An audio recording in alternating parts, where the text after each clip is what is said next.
Tales with Gigi presents The Snow Queen. Once upon a time, in a land high above, there lived a goblin who enjoyed creating strange things.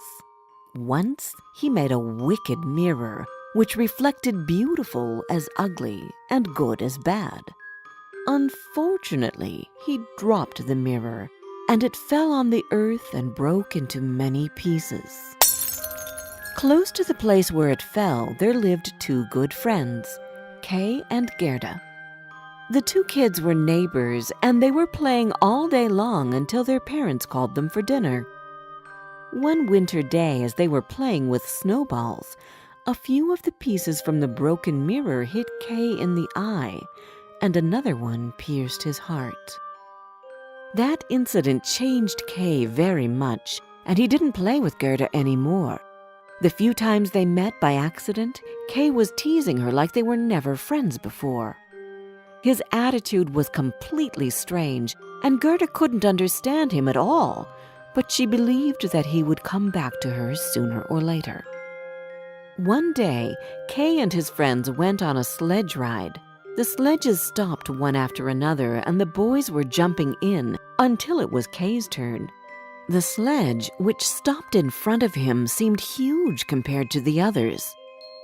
The driver asked him to get on, and as soon as he hopped in, Kay saw to his amazement how the driver turned into a woman.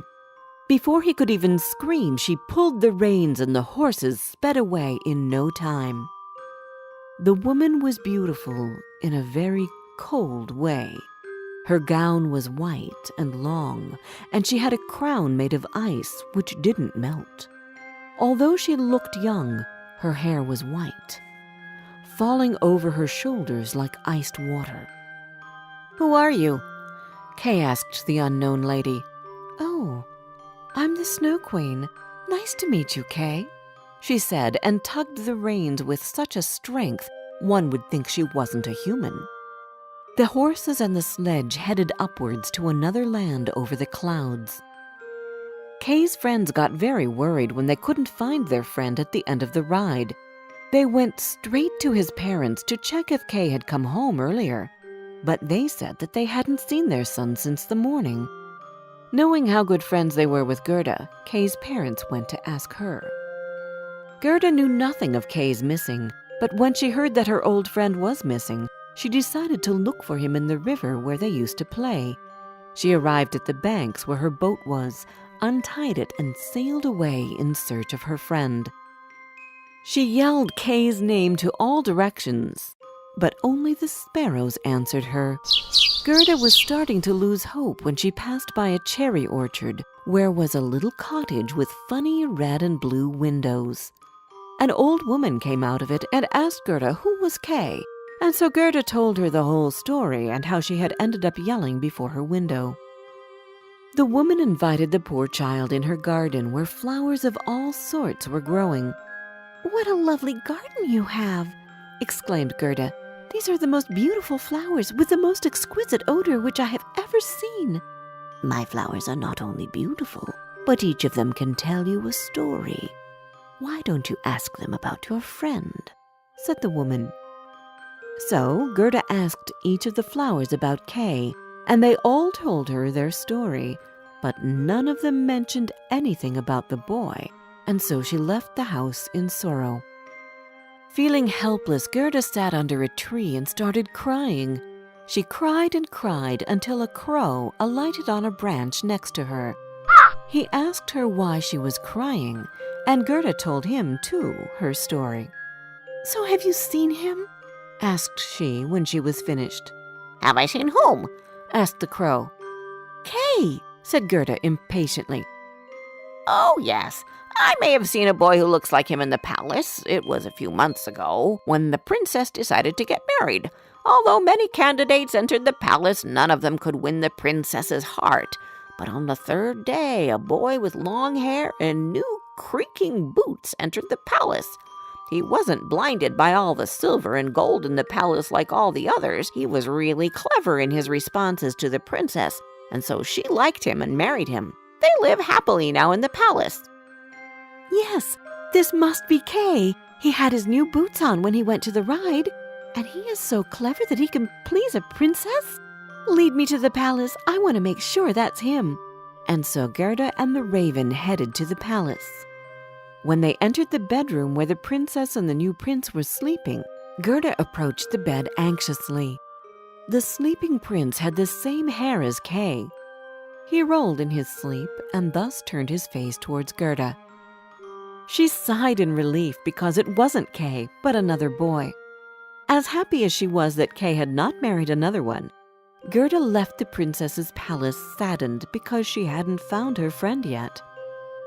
Wandering in the woods in search of Kay, Gerda came to a robber girl and her reindeer.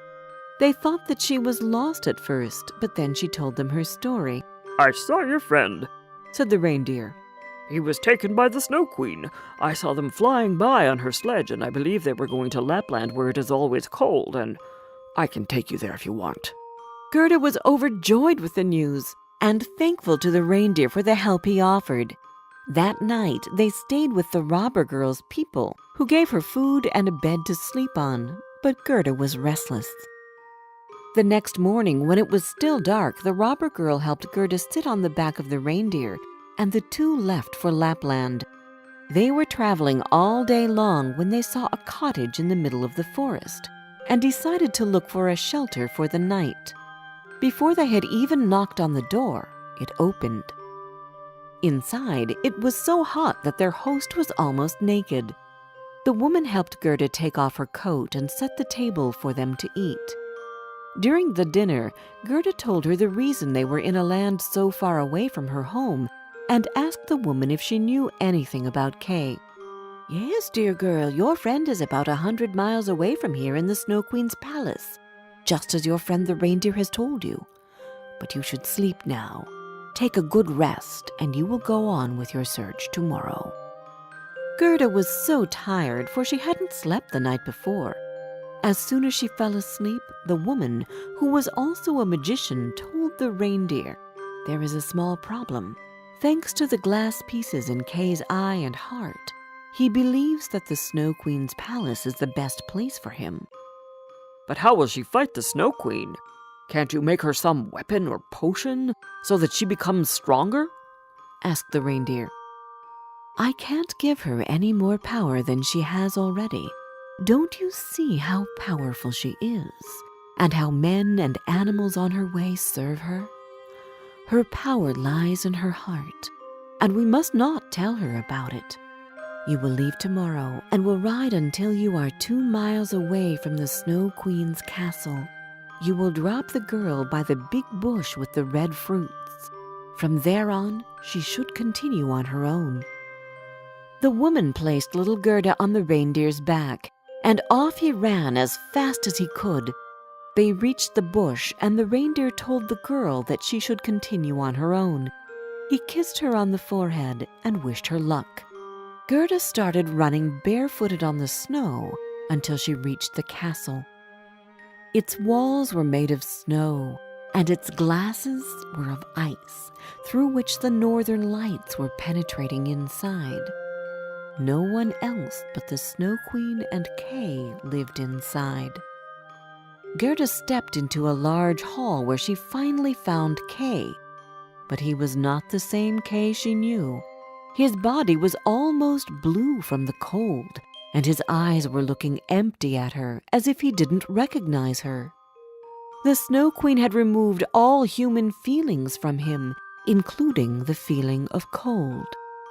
He was playing with some pointed pieces of ice, organized them and reorganized them as if he was trying to write something with them. The sight frightened Gerda so much that she hugged him and wept quietly. One of her tears fell on his chest and went right into his heart. It immediately melted the ice cover around. Another tear fell on his face and went right into his eye, so his sight went back to normal. Kay looked around him. "How cold it is here," he said, "and empty," he added. Only then he saw his long-lost friend Gerda and wept aloud. One of his tears fell on the ice chunks, and at once the word eternity was spelled before them. This was a task by the Snow Queen. She had promised to set him free if he solved it, but he couldn't because of the crystals in his eye. Now that his little brave and caring friend had set him free, they left the palace right away. On their way back, Kay and Gerda went by the magician to thank her for the food and bed, and by the robber girl to thank the reindeer. Then they went to see the princess and the prince to tell them how it all ended, and last but not least, they stopped by the lady with the talking flowers to thank her too. Everyone was so happy about them, and they all waved goodbye with their eyes all wet from the happy ending. Finally, they went home, and they lived happily ever after.